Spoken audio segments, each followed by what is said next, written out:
রাজার যেমন রাজ্য থাকে আমার আছো তুমি। হাই ফ্রেন্ড, মাই অম রিপন ভিডিও। বর্তমানে সোশ্যাল হিট প্রোডাক্ট বলেন কি? প্রোডাক্ট বুঝেন তো?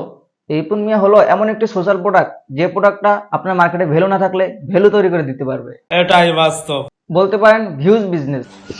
This is business. হ্যাঁ ভাই, ঠিকই ধরেছেন, এটাই ভিউজ বিজনেস। তবে সবাই এই কথাটাই বলবেন, ভাই সবাই তো ভিউজের জন্য ভিডিও বানায়, আর আপনি তো ভিউজের জন্য ভিডিও বানান। হ্যাঁ ভাই, আমিও ভিউজের জন্য ভিডিও বানাই, কিন্তু কাউকে ইউজ করে না। কেউ একজন ভাইরাল হয়েছে, তার সাথে ভিডিও বানাইতে হবে কমপক্ষে 20 থেকে 30টা। যত ভিডিও তত ভিউ তত টাকা। আর এখন বড় বড় কন্টেন্ট ক্রিয়েটররা ভিডিও বানাইতেছে, তাতে শেখার মতো কিছুই নেই, আসে শুধু মাই অম রিপন ভিডিও। এটাই বাস্তব। I love you. আর এদিকে কিম ভাই 2 দিন পর পর বিদেশ থেকে চলে আসতেছে ভিউ নিতে।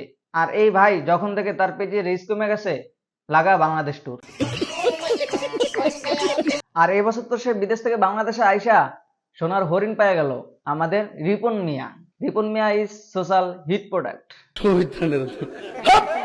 আর তাতেই অনেক ভিউ, কারণ এখন মার্কেটে চলতেছে I Om Ripon video. Hi friends, I'm Rafsan the Choto Bhai. আর এদিকে এই ভাই নাকি ছোট থেকে বড় হইতে পারে না, ভাই আপনি বড় হবেন কখন? আর বড় হবে নাকি টাকা কামানোর পরে। তাই এখন লাগাইলো মাই অম রিপন ভিডিও। আপনার ভিডিওতে ভিউ নাই, লাগা। রিচ হচ্ছে না, লাগা।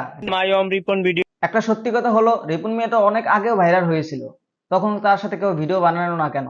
क्या देखना पड़ रहा है। যতই এদিক ওদিক খোঁজাখুঁজি করেন না কেন, পাবেন না। কারণ এটা হচ্ছে This is business. কিছু কন্টেন্ট ক্রিয়েটর আছে, যারা যখন তখন ইউজ করে ভিউজ কামাচ্ছে। আর হ্যাঁ, এটাই বাস্তব। I love you. এটাই বাস্তব।